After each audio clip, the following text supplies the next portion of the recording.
बोलती पुस्तके. ज्यांना वाचनाचा नाद त्यांना बोलती पुस्तके घाली साद. आमचं चॅनल सबस्क्राईब करा आणि सबस्क्राईब करायला इतरांनाही सांगा. नमस्कार श्रोते मित्र हो. बोलती पुस्तके सादर करीत आहे लेखिका शुभांगी भडबडे लिखित कादंबरी आंधळी कोशिंबीर, भाग 10. भाई सचिंत बसले होते. शिवप्रसाद वारंवार हाक मारत होता. भाई, बडी भाभी बोलावत आहेत. भाईंच्या कानात शिवप्रसादचे शब्द शिरत होते, पण त्यांना उठावंसं वाटत नव्हतं. गत जीवनाच्या पाऊलखुणा पाहताना त्यांना कळत नव्हतं विधात्याने आपल्या आयुष्याचं गणित असं का मांडलं, ज्याचं उत्तर शून्यच असावं. आपल्याला दिलंय बाह्य शरीर सौंदर्य आणि अंतरंगात दिले दुःख. असं करण्यामागे त्याचा काय उद्देश असेल तो असो, पण आपल्याला हवं ते न मिळण्याचा शाप मात्र त्यानं देऊन टाकलाय. नक्कीच. त्यानं आठवलं, कोर्टात वकिली सुरू केली आणि पुन्हा एकदा स्त्रियांचा गराडा पडला. अनेक ओळखीतून नवीन नाती निर्माण करण्याचा प्रयत्न सुरू झाला. त्यांच्या तुटक वागण्याने अधिक जवळीक निर्माण करण्याचा प्रयत्न केला जायचा. अशा जवळीक निर्माण करणाऱ्या स्त्रियांविषयी त्यांना तिटकारा होता, पण त्या भाईंना सोडायला तयार नव्हत्या. बडी भाभीसह ते जेव्हा शेतावरच्या वाड्यात राहायला आले, तेव्हा गावातच काय, पुण्यात सुद्धा ही बातमी चवीनं ऐकली जात होती. बडी भाभीला आणल्यावर पुन्हा त्यांच्या वकिलीत खंड पडत होता. नियमित वकिली त्यांना जमत नव्हती, कारण भाभीला एकटं सोडून पुण्याला जाणं कठीण होतं आणि अधूनमधून वकिली करणं आवश्यक होतं. घरच्या वाड्यातून भाईने बडी भाभीला ओढत आणलं खरं, पण बडी भाभी एकदम अबोल झाली होती. देवघरातच तिने आपली जागा करून घेतली होती. भाईंना काही सुचत नव्हतं. आपण एवढ्या साऱ्या लोकांसमोरून बडी भाभीला ओढत आणलं, ही चूक केली की बरोबर केलं? सर्वदूर स्वतःविषयीची चर्चा ऐकताना त्यांना वाटायचं, निदान बडी भाभी तरी आपल्या बाजूने असायला हवी होती. जिच्यासाठी हा सारा आटापिटा केला ती बडी भाभी चुप. खरं तर चारित्र्यावरच्या संशयाला तिला इथं आणून आपण पुष्टीच दिली नाही का? पुष्पाच्या चारित्र्याबद्दल संशय घेऊन त्याने तिचा जीव घेतला आणि इथे चारित्र्यहनन होत असताना आपण गप्प बसणं योग्य होतं का? भाईंना काही सुचत नव्हतं. दिवस जात होते, पण बडी भाभीचं आपणहून दर्शन होईल असं वाटत नव्हतं. घरात 3च माणसं, शिवप्रसाद, बडी भाभी आणि ताई. बडी भाभीनं स्वयंपाक करायला सुरुवात केली, पण घरातून थाळी पाठवून ती तिथेच बसायची. घरातलं वातावरण कोंदट झालं होतं. बडी भाभी, एक दिवस भाईने देवघरातल्या दाराजवळ येऊन हाक मारली. बडी भाभी, दार उघड, मला काही बोलायचंय. माझ्यावर उपकार कर, हा अबोला सहन होत नाही मला. कृपा करून हवी ती शिक्षा कर, पण माझं एकदाच ऐकून घे. बडी भाभीनं नुसतंच लोटून घेतलेलं दार उघडलं. भाई आत गेले. देवघरात बडी भाभीनं घोंगडी टाकली होती, त्यावर ती झोपली होती हे स्पष्ट दिसत होतं. झरोक्यातून येणारे गार वारे शरीराला झुंबत होते. फरशीवर पाय ठेवत नव्हता.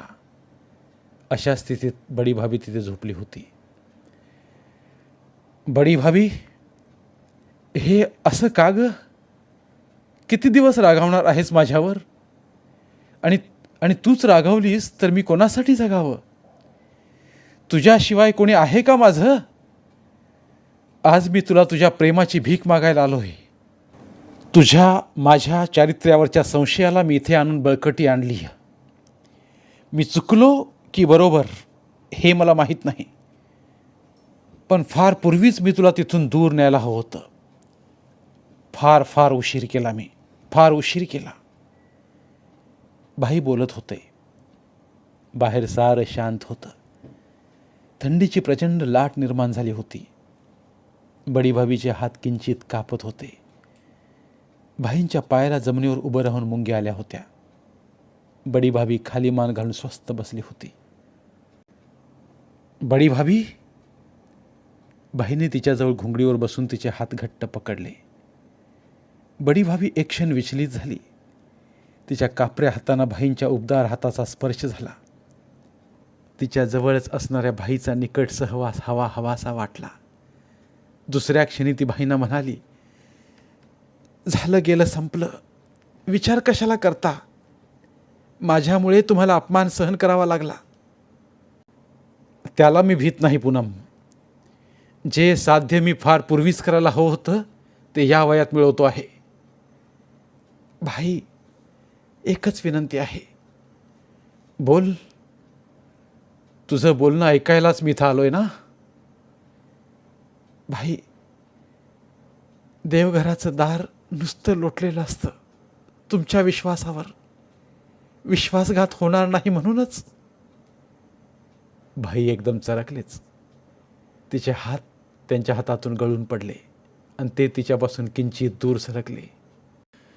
बडी भाभी, हा केवळ जबरदस्तीनं लादलेला संयम आहे. तुला नकोय माझा सहवास? तुला नकोय माझं प्रेम? खरं सांग, खरं सांग. ह्या देवाची शपथ घेऊन सांग. बाहेरच्या जगात तू आणि मी कितीही पवित्र राहिलो तरीही लोक वाटेल ते बोलणार.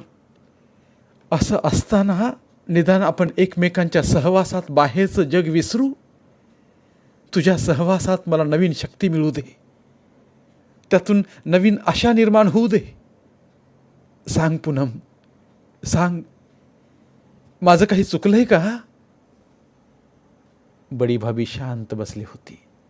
एक एक शब्द उच्चारत म्हणाली, भाई, चुकलं नाही तुमचं, पण चूक होण्याची शक्यता आहे. तुमच्या ह्या अशा वागण्यानं मलाही मोह होईल. आणि ज्या दिवशी असा मोह होईल त्या दिवशी बडी भाभी जगात राहणार नाही राहणार. पण का प्रेम करणं वाईट आहे?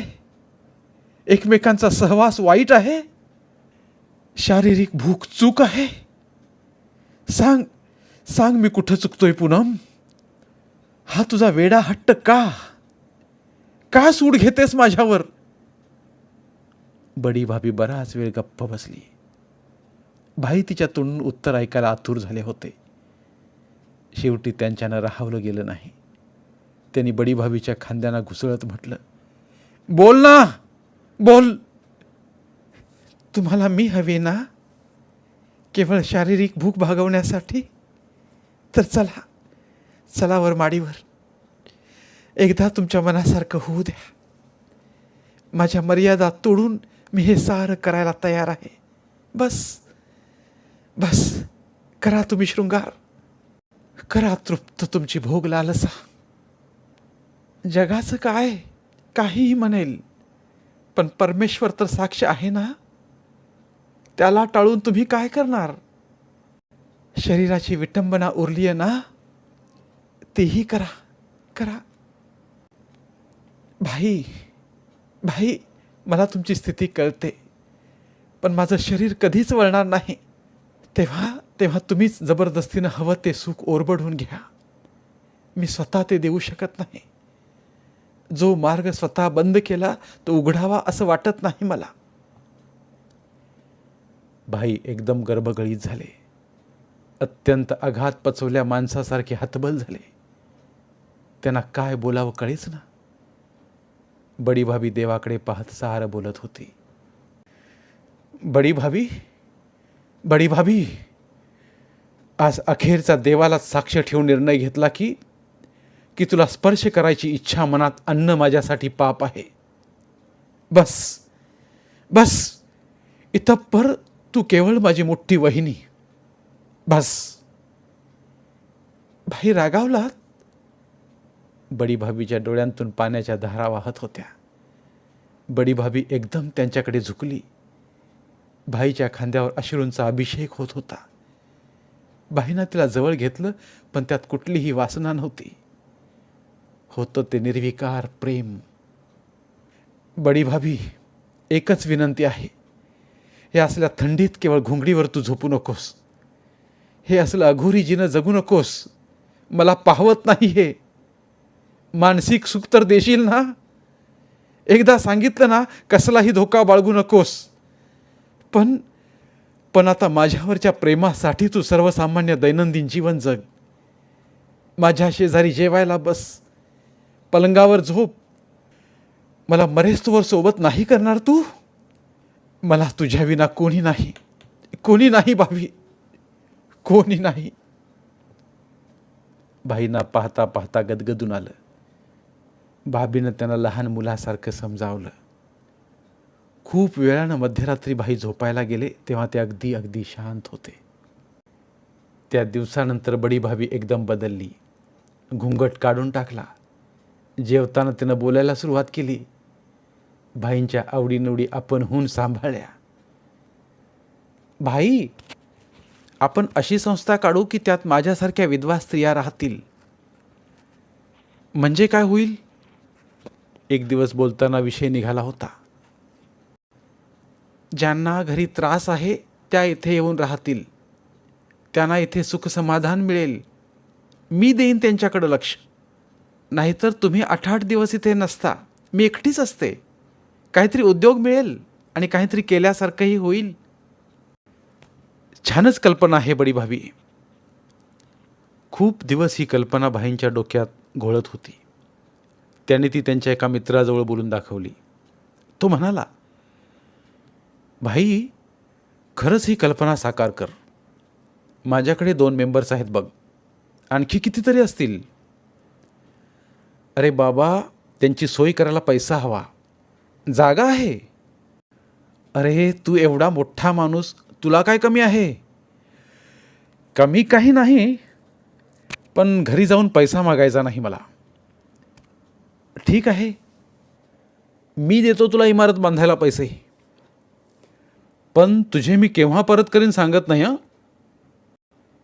हे बघ, दाम दुपटीने घेईन मी. मग देतोसच कशाला? तसं नाही रे बाबा. मग मिश्राबाबूने आपली योजना सांगितली.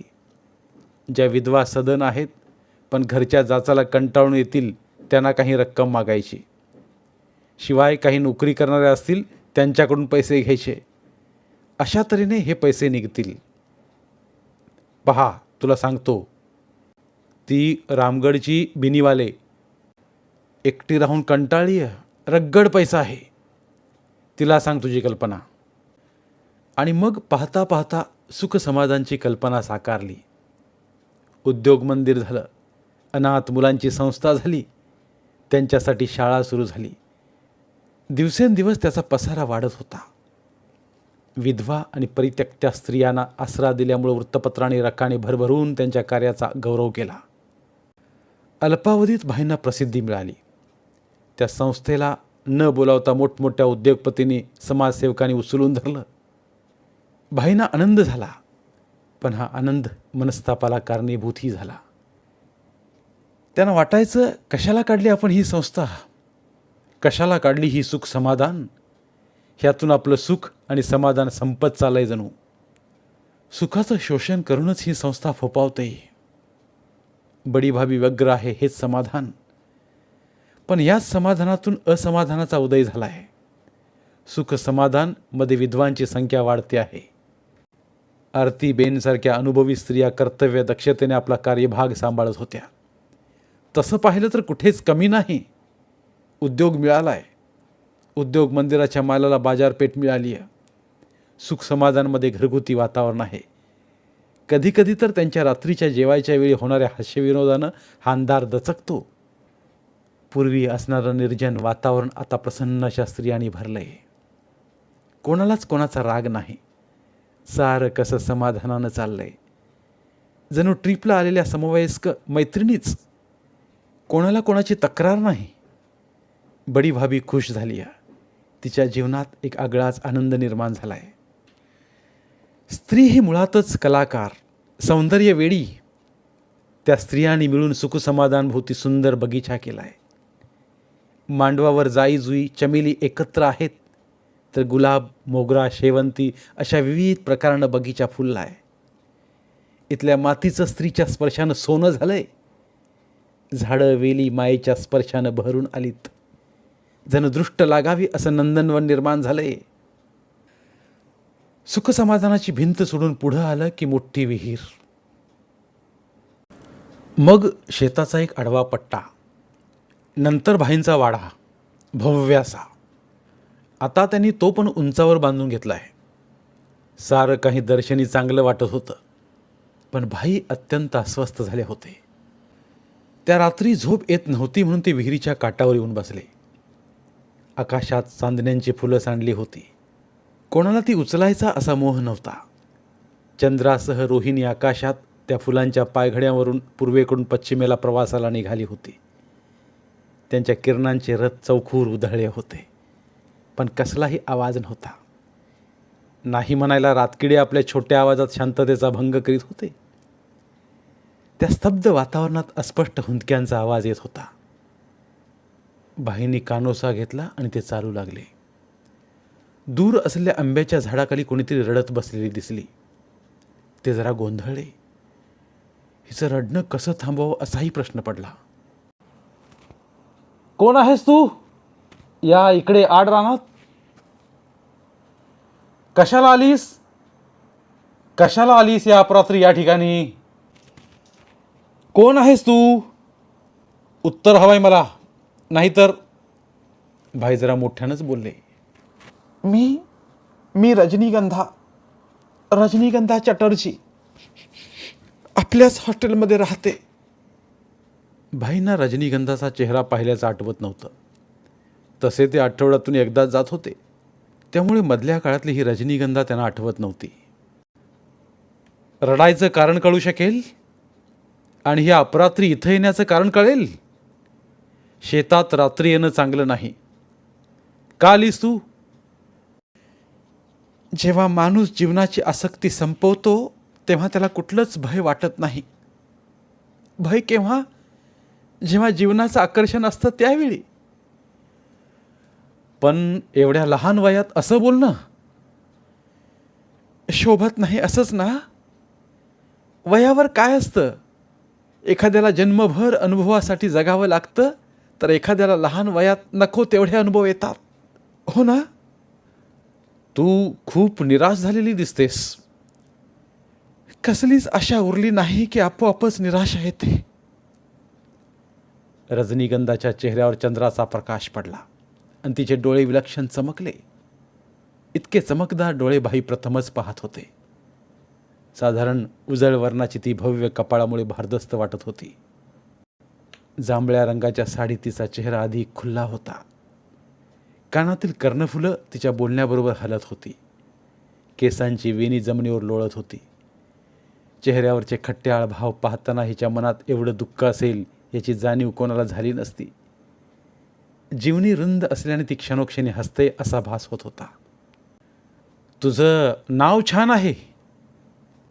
मी पण छान आहे ना, लोक म्हणतात तसं. जरा संकोचाने भाई म्हणाले. रडणं संपलं ना? जीवनच रडगाणं आहे. सांगशील मला? सांगेन की. पण भाई, तुमचं नाव मी खूप जणींकडून ऐकलं होतं, आज प्रत्यक्ष पाहिलं. खूप खूप सुंदर आहात तुम्ही. तू इतक्या सहज हे सारं सांगितलंस की तुझ्या मनाची सहजता, निष्कपटता दिसून आली. आडपडदा न ठेवणारी तू निष्पाप वाटतेस. तू सांग, मी कधीच कोणाला सांगणार नाही. भाई, तिनं सहज त्यांचा हात धरला. भाईंच्या अंगावर रोमांच उठले. कित्येक वर्षानंतरचा हा स्पर्श तिच्यासाठी सहज होता. भाईंना एकदमच कसं तरीच झालं. भाई, तुम्ही कधी कोणावर मनापासून प्रेम केलंत का हो? भाईंना उत्तर काय द्यावं कळेना. ती जशी सहज बोलत होती तसं त्यांना बोलता येईना. क्षणापूर्वी हुंदके देऊन रडणारी ही काही काळात सारं विसरून विचारते, तुम्ही कधी प्रेम केलंत का भाई? तिच्या हातावर थोपटत ते म्हणाले, असं कर, तू आता झोप. उद्या या हा बंगल्यावर, मग मी सांगेन सारं. आज्ञाधारक मुलीसारखी ती उठली. केसांची विणी समोर घेऊन हातात गुंडाळली आणि ती चालायला लागली. तिच्या पाठमोऱ्या आकृतीकडे पाहत भाई कितीतरी वेळ बसले होते. घरी परतताना तिचं नाव त्यांच्या मनात सारखं घोळत होतं. तिची ती हाताला वेणी गुंडाळण्याची पद्धत कुठेतरी मनाला स्पर्श करून गेली. दुसऱ्या दिवशी भाई गडबडीत होते. सारा दिवस उद्योग मंदिरासाठी येणाऱ्या ऑर्डर्स आणि त्या अनुषंगानं त्यांचं सारखं बोलणं चाललं होतं. दुपार संपत आली होती. थंडीच्या दिवसात गावात संध्याकाळ लवकरच आली होती. येताना तिने थंड वाऱ्याला सोबत आणलं होतं. बडी भाभी दुपारीच उद्योग मंदिरात गेली होती. हे उद्योग मंदिर झाल्यापासून बडी भाभी एकदम खुश झाली होती. तिच्या मनाला विरंगुळा, समाजात मान आणि घरून विश्वास मिळाल्यामुळे मुळातच सुंदर असलेली बडी भाभी प्रौढत्वाच्या उंबरट्यावर अतिशय सुंदर वाटत होती. भाई जाता येता तिच्या सौंदर्याकडे पाहत होते. त्यांना गंमत वाटत होती. झाडाला खत पाणी घालून वाढवायचंय, ते झाड फुलताना पाहायचंय, पण त्या फुलांना हात लावायचा नाही. दुपारी केशरी रंगाची साडी नेसून जाणारी बडी भाभी मनात एक अस्वस्थता निर्माण करून गेली होती. तिला त्याची काय कल्पना? भाई सारं आवरताना मनातून तिला विसरले नव्हते. शेवटची फाईल हाताळून त्याने ठेवली आणि ते आळस देऊन उठले. पायात अडकलेले धोतराचे काठ त्यांनी सारखे केले. खोलीत ते वळणार एवढ्यात, भाई, तुम्ही मला बोलावलं होतं ना? खांबाडून रजनीगंधाचा आवाज आला. अरे! रजनीगंधाला पाहून ते चकित झाले. काल सांगितलेलं त्यांना आठवणीत नव्हतं. केव्हा आलीस तू? माझं लक्षच नव्हतं. बडी भाभी गेली तेव्हा. बापरे, 3 तास तरी झाले असतील बडी भाभीला जाऊन. 3 तास तरी झाले असतील मला येऊन. भाई खळाळून हसले. खूप वर्षात इतक्या मोकळेपणाने ते हसले नव्हते. रजनीगंधाने त्यांच्याच वाक्याची त्यांच्याच पद्धतीने नक्कल केली होती. डाव्या हाताने कपाळावर आले केस मागे सारले. खुर्ची समोर घेत ते म्हणाले, बस, इतक्या वेळात समोर नाही यायचं. मला काय माहीत तू आलीस ते. पण मला तरी काय माहीत तुम्हाला डिस्टर्ब चालतो ते. बरं, काय घेणार? ढोकळा चालेल? आज बडी भाभीने केला आहे. चालेल की. तशी सकाळी मी कमीच जेवले.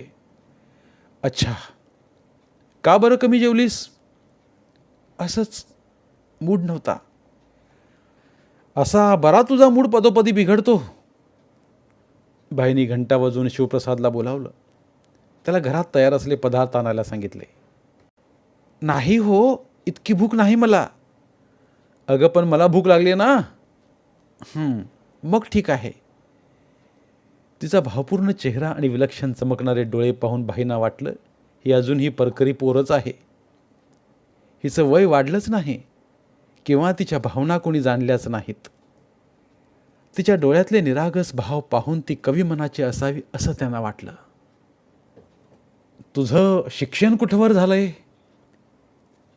मी MA झाले साहित्य विषयात.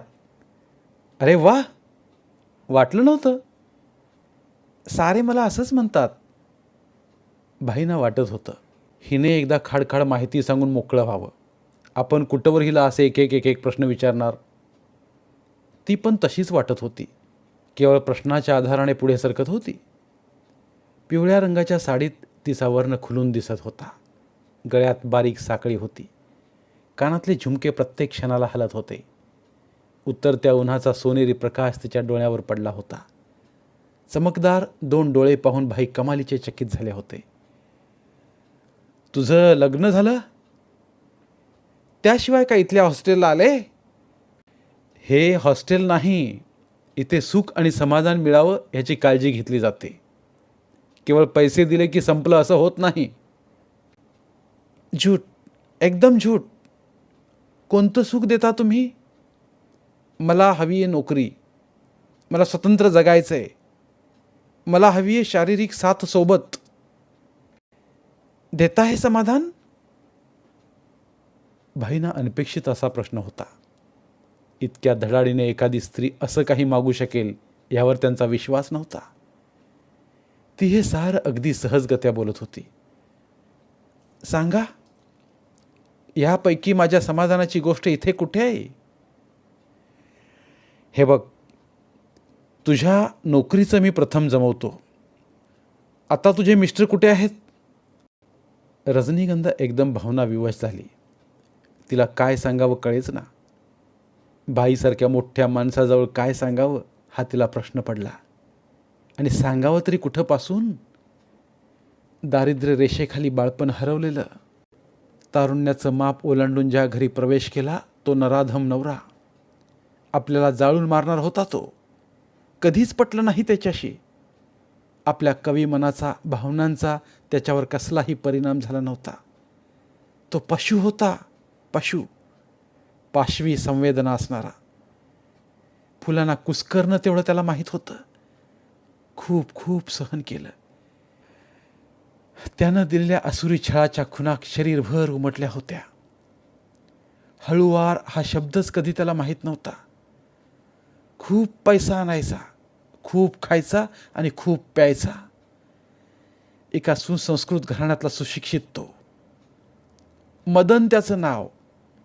नावाप्रमाणे काहीच नसलेला ओबड धोबड आणि राक्षस. त्याची दहशत घेतली होती मनाने. आई सावत्र. वडिलांनी शिकवलं होतं, घरी परतायचं नव्हतं आणि हा तसा सोडणारही नव्हता. त्या दिवसाचा प्रसंग तर. ए काय ग, कुठे आहेस? रजनीगंधा नावाचा पार विचका झाला होता. त्याचा आवाज ऐकला की थरथरणारं शरीर सावरत सावरत पुढं जायचं एवढंच तिला माहीत. लग्नापूर्वी मनात किती सुंदर कल्पना होत्या. कवितेतला राजकुमार किती हळुवार हाताने राजकुमारीला जपायचा. पण प्रत्यक्ष मदन चटर्जीला तिला दाखवण्यात आलं तेव्हा तर तिच्या काव्याच्या ओळी फराफरा पुसल्या गेल्या. नंतर सासूबाईंनी जीवनयात्रा संपवल्यावर धरबंधच राहिला नाही. त्याचा आवाज घरभर घुमला. हातात तांदळाचं ताट ठेवीपर्यंत त्याला धीर निघाला नाही. मनापासून शिव्या देत तो आत आला. तिच्या बखोटीला धरून म्हणाला, ऐकू येत नाही? माज आलाय तुला? आणि त्याने कमरेत लाथच मारली. अशा अमानुष प्रकारातून अंकुर धरलेला त्यांचा कुलदीपक आतल्या आत बेचैन झाला आणि काही समजायच्या आत ती बेशुद्ध झाली. तो बालजीव नेहमीसाठी गेलाय ह्याची जाणीव झाली तेव्हा बेशुद्धीतच मृत्यू यायला हवा होता असं तिला वाटलं. दवाखान्यातल्या 10-12 दिवसात त्याने दुसरी भाडुती स्त्री घरी आणलेली तिने पाहिली. तेव्हा मात्र तिच्या उरल्या सुरल्या आशा नष्ट झाल्या. तिने डॉक्टरांना सारं काही सांगितलं. पोलीस केस झाली. रीतसर घटस्फोट झाला आणि ती मग इथे आली. एवढा भार खाऊनही तिचं मदनवर अतिशय प्रेम होतं. तो छळ करत होता तरी त्याच्याविना तिला करमत नव्हतं. पण एकीकडं असला पाशवी अत्याचार पाहताना सोसताना मदनविषयी तिरस्कार वाटत होता. एकमेकांविरुद्ध भावनांची सांगड तिच्या मनात होती. पण तिने घटस्फोट घेताना पूर्ण विचार केला होता. कधी म्हणून मदनकडे जायचं नाही. अगदी जीव गेला तरीही. यातलं भाईंना काय सांगावं हाच तिला प्रश्न पडला. पण अडखळत तिने आपली कहाणी त्यांना सांगितली आणि कालचा प्रश्न विचारला. भाई, तुम्ही कधी कोणावर प्रेम केलंय का? ह्या प्रश्नाचा तुझ्या जीवनाशी काय संबंध? तसं नाही, पण आपण खूप प्रेम केल्यावर जी प्रेमपूर्ती दुसऱ्याकडून व्हायला हवी असते ती न झाल्यास किती भयानक पोकळी निर्माण होते याची तुम्हाला कल्पना नसेल. मी मदनवर तो चांगला नसतानाही मनापासून प्रेम केलं. आज काही उरलं नाही तरी प्रेमाशिवाय मी जगू शकत नाही. कोणावर तरी खूप खूप प्रेम करावं, आपला जीव ओवाळून टाकावा असं वाटतं मला. तुला बरंच काही वाटतं रजनीगंधा. तुमच्या तोंडून माझं नाव किती सुंदर वाटतंय. त्या शब्दांना गंध आणि नाद आला तुमच्यामुळे. माझ्या नावात तुम्ही स्वतः मिसळलात म्हणून असं गोड लागतंय कानांना. शिवप्रसादने 2 थाळी भरून पदार्थ आणले होते. तिने पटकन घास उचलला आणि ती वरमली. भाई, घ्या ना तुम्ही. घे रजनीगंधा, खा. भाईनं तिच्याकडे पाहता पाहता वाटलं, हिची कोणतीच भूक पूर्ण झाली नाही. हिला जवळ बसवून आपल्या हाताने खूप खायला घालावं, मग हिचे चमकदार डोळे आणखीन चमकतील. पण ते नुसते बसून राहिले. खाता खाता रजनीगंधा म्हणाली, तुमची भाभी खूप सुंदर आहे. भाई हुंकारले. भाई, मला नोकरी लावून द्याल? पण उद्योग मंदिरात तर हवी तेवढी कामं आहेत. नाही, मला नोकरी हवी आहे. नवीन जगात जगायचं आहे मला. भाईच्या मनात आलं, नोकरी करायला लायक नाही ही. अत्यंत सरळ साध्या मुलीला हे जग टिकू देणार नाही. त्याने तिला खूप पटवून देण्याचा प्रयत्न केला, पण तिचा हट्ट कायमच. हाताला वेणी गुंडाळत ती म्हणाली, भाई, करा ना हो एवढं काम. बरं, पुण्याला लावली तर राहण्याची सोय? राहीन खोली घेऊन. एकटीच? हो भाई, तुम्ही येता ना 8-8 दिवस, तर माझ्याकडे उतरत जा. भाईंना काय बोलावं कळेना. त्याने तात्पुरतं तिला हो म्हटलं आणि स्वतःची सुटका करून घेतली.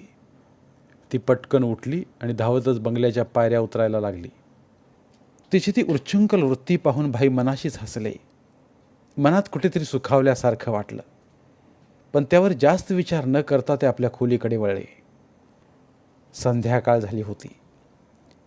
चिमण्यांच्या चिवचिवाटाने सारा आसमंत भरला होता.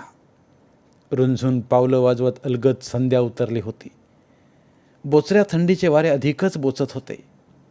पाहता पाहता गडद होत जाणारी संध्या पाहून त्यांना रजनीगंधाची आठवण झाली. क्षणात हसणारी, खट्याळ आणि स्वर्णात भरून उरणारी ती, कशी कोण जाणे, ती शरीरात भिनली होती. संध्याने आकाश व्यापावं तशी. रजनीगंधाचा विचार आला आणि नकळत पुष्पाची आठवण झाली. तीही अशीच अल्लड, नाचरी होती. रजनीगंधात आणि तिच्यात साम्य आहे हे त्यांना जाणवलं आणि मन कुठेतरी सुखावलं. अस्वस्थ होण्यातही एक आगळा वेगळा आनंद होत होता. शरीरभर अनामिक स्वरांची लहर हळुवार झंकारत होती. वाड्यातले सारे दिवस फेर धरून नाचत होते. भाई त्यात रंगले होते. कितीतरी दिवसांनी अननुभूत सुखाचा आनंद घेत ते आराम खुर्चीत बसले होते. वाडा सोडण्यापूर्वी बिलगलेल्या पिंकीला दूर करताना होणारे क्लेश आणि तिची ती आठवण म्हणून चुरून आणलेली बाहुली, सारं सारं आठवत होतं. 10 वर्षातल्या स्मृती दाटी वाटीने हजर झाल्या होत्या आणि जीवनातली एक जागा व्यापून उरणारी ती रजनीगंधा. सारं जीवनच बडी भाभीने व्यापलंय, पण त्यावरही तिने काही काळ विजय मिळवला आहे असं त्यांना वाटलं. एकदम लाईट लागला आणि भाई भानावर आले. बडी भाभी वर आली होती. अरे तुम्ही, मला वाटलं संध्याकाळपासून तुम्ही घरी नाही. भाईने काही उत्तर दिलं नाही. बडी भाभीशी ते शक्यतो कमीच बोलत. त्यांनी मनाला एक शिस्त लावून घेतली होती. बडी भाभीला हे सारं जाणवत नव्हतं असं नाही, पण आता इतक्या वर्षानंतर मर्यादा सोडून भाईत सामावणं तिला अशक्य झालं होतं. भाईनं अस्वस्थ पाहताना तिला तिचीही चूक, प्रचंड हट्ट दिसत होता. पण इतक्या वर्षानंतर आता स्वतःहून आपला हेका सोडायला तिचं मन तयार नव्हतं. तिला वाटत होतं, कधीतरी जेव्हा भाई जबरदस्ती करतील तेव्हा आपण सारा हट्ट सोडून भाईंना शरण जाऊ असं तिनं ठरवलं होतं. भाईंना आपण खूप त्रास दिला, मनस्ताप दिला असं तिला आता पदोपदी जाणवत होतं. पण ती स्वतःहून कसलाही पुढाकार घ्यायला तयार नव्हती आणि आजकाल भाई इतर सारं काही व्यवहारिक खूप बोलत होते, पण प्रेमाचा एकही शब्द उच्चारत नव्हते. पूर्वी जी प्रेमाची तहान त्यांच्या डोळ्यात, त्यांच्या स्पर्शात दिसायची, तीही ते विसरून गेले होते. जणू शरीरातून प्रेमाला बहिष्कृत केलं होतं त्यांनी. बडी भाभीच्या बोलण्यावरही भाई शांत बसून होते. सुख आणि आनंद काही क्षणांपूर्वी ते अनुभवत होते. खूप दिवसानंतर अशा स्मृती फेर धरून आल्या होत्या. त्यांना मनाला झंकारून जाग करत होत्या. भाई, लाईट तर लावायची, असं काय केलं हे? भाईंच्या एकदम लक्षात आलं. पिंकीची ती वेडी वाकडी मळलेली विस्कटलेली बाहुली आपल्या मांडीवरच आहे. त्या बाहुलीत कुठलंही सौंदर्य नाही. ते पटकन उठले. ही बाहुली कुठली? पिंकीची. घर सोडताना आणली होती. आज अचानक आठवली ती. भाईंच्या डोळ्याच्या कडा पाणावल्या. भाई, खूप मनस्ताप करून घेता तुम्ही. बडी भाभी व्याकुळ झाली होती. शिवप्रसादला पाठवशील जरा? पुस्तकांचा खूप पसारा झाला आहे. बडी भाभीच्या लक्षात आलं ही जाण्याची सूचना होती. तिनं मनातले कड मनात पचवले आणि ती परतली. तिच्या पाठमोऱ्या आकृतीकडे पाहताना भाईंच्या डोळ्यातले अश्रू गालावर ओघळले. बडी भाभीला होणारा त्रास त्यांनाही तितक्याच प्रकर्षानं जाणवत होता. त्यांना वाटत होतं बडी भाभीनं एकदा तरी म्हणावं, भाई, मी चुकले. माझं मनापासून प्रेम आहे हो तुमच्यावर. तुमच्या विना मी राहू शकत नाही. पण बोलतच नव्हती आणि बोलणारही नव्हती. खूप उशिरापर्यंत अनेक प्रसंग जसेच्या तसे त्यांच्यासमोर उभे राहिले. त्यात रजनीगंधाचीही भर पडली. खरं तर भाईंना सुख समाजांमध्ये असणाऱ्या साऱ्याच मुली आणि स्त्रिया माहीत होत्या. त्यांना भाईबद्दल अत्यंत आकर्षण होतं. पण भाई कोणाकडे ढुंकून पाहायला तयार नव्हते. पण रजनीगंधा नकळत हृदयात शिरली होती. शेवटी मनाशी हसत त्यांनी झोपेची आराधना करायला सुरुवात केली. भाई, चलायचं ना आज? सकाळी सकाळी रजनीगंधा आली होती. भाई साखर झोपेत होते. बडी भाभी पूजा करीत होती. शिवप्रसाद समोर नव्हता म्हणून रजनीगंधा एक एक खोली शोधत माडीवर पोचली होती आणि झोपेत असल्या भाईंना तिनं हाक मारली होती. अरे तू! भाईंचा एक सेकंद विश्वासच बसेना. सुषनात रजनीगंधा एकदम प्रसन्न वाटत होती. नितळ चेहऱ्यावरची चमक स्पष्ट दिसत होती. ओल्या केसांतून पाण्याचे थेंब गळून साडी ओली होत होती. केवढे प्रचंड केस! भाईंना वाटलं ते ओले मऊ केस हातात घेऊन त्यात चेहरा लपवावा. पण तो विचार मनात ठेवून ते म्हणाले, इतक्या सकाळी सकाळी इकडे कुठे? वा, ही काय सकाळ आहे? चांगले 8 वाजलेत म्हटलं. पण सकाळचेच ना? हो, पण तुम्ही चालणार ना? कुठं जायचंय? मला तर काहीच लक्षात नाही. कमाल आहे.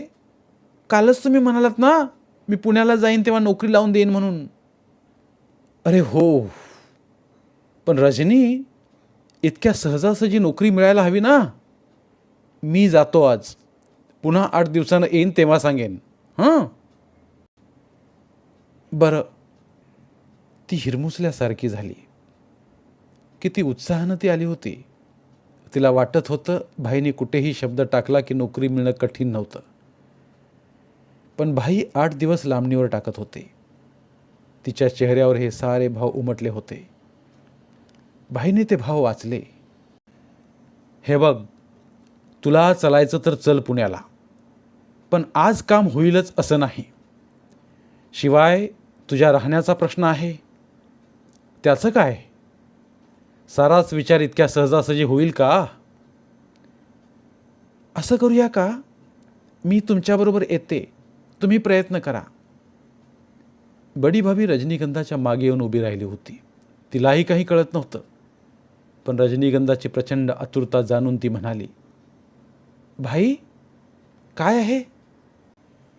हिला पुण्याला नोकरी हवी आहे. काल बोलताना मी मिळवून देईन असं सांगितलं तर ही आज आली. ठीक आहे, मग आपलं पुण्यात घर आहे. जमलं तर ठीक, नाहीतर परत आणा. बडी भाभी इतक्या सहजतेने बोलली की भाईच्या मनावर नको तेवढं दडपण आलं. अनोळखी तरुण घटस्फोटित स्त्रीबरोबर बडी भाभी सहज जायला सांगते.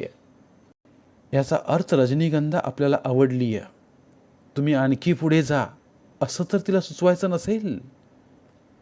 अशी कल्पनाही त्यांच्या मनात आली आणि ते मनोमन सुखावले. थोड्या वेळानं निळसर शर्ट आणि काळी फुलपॅन्ट घालून भाई सुटकेस घेऊन बाहेर आले तेव्हा क्षणभर भाभीही चकित झाली. भाई सुंदर दिसत होते यात शंकाच नव्हती, पण आज त्यांच्या चेहऱ्यावर विलक्षण तेज होतं, डोळ्यात आनंद दिसत होता. त्यांच्याबरोबर जाणारी रजनीगंधा खरोखरच सुंदर वाटत होती. बडी भाभीनं मनातल्या मनात देवाला म्हटलं, देवा, रजनीगंधाच्या ओटीत प्रेमाची फुलं पडू देत, मी तुला अभिषेक करीन. अगदी नजरे आड होईपर्यंत शिवप्रसाद आणि बडी भाभी पाहत होते. शिवप्रसादच्या मनातले भाव त्याच्या डोळ्यात उमटले होते. बडी भाभी समाधानानं घरात परतली. आज देवघर तिनं फुलांनी सजवलं, देवाला हार घातले आणि मनोमन ती देवाला सारखं आळवत होती. देवा, चांगलं होऊ दे रे. महिन्यानंतर भाई परतले. एकटेच. जाताना आनंदी असणारे भाई येताना उदास दिसत होते. कुठेतरी काहीतरी बिनसलं होतं. त्यांना हवी तशी संधी मिळाली नव्हती असं भाभीला वाटत होतं. बऱ्याच वेळानंतर भाभीनं त्यांना चहाला म्हणून बोलावलं होतं, पण भाई उठत नव्हते. बडी भाभी खालून हे पाहत होती. देवघराकडे पाहत ती म्हणत होती, देवा, मी मनापासून केलेली प्रार्थना तू का ऐकली नाहीस? काय चुकलं माझं? आणि मग तिने जिन्याची एक एक पायरी चढायला सुरुवात केली. धन्यवाद. उर्वरित कादंबरी पुढील भागात. मराठीतील प्रतिभावंत लेखकांचं साहित्य, कथा, कादंबऱ्या ऐकण्यासाठी आमचं बोलती पुस्तके हे चॅनल सबस्क्राईब करा आणि मराठी साहित्याचा प्रसार करण्यासाठी प्रत्येक मराठी माणसाला सबस्क्राईब करण्यासाठी आवाहन करा आणि बोलती पुस्तके या साहित्य चळवळीत सहभागी व्हा. आपले पुन्हा एकदा धन्यवाद.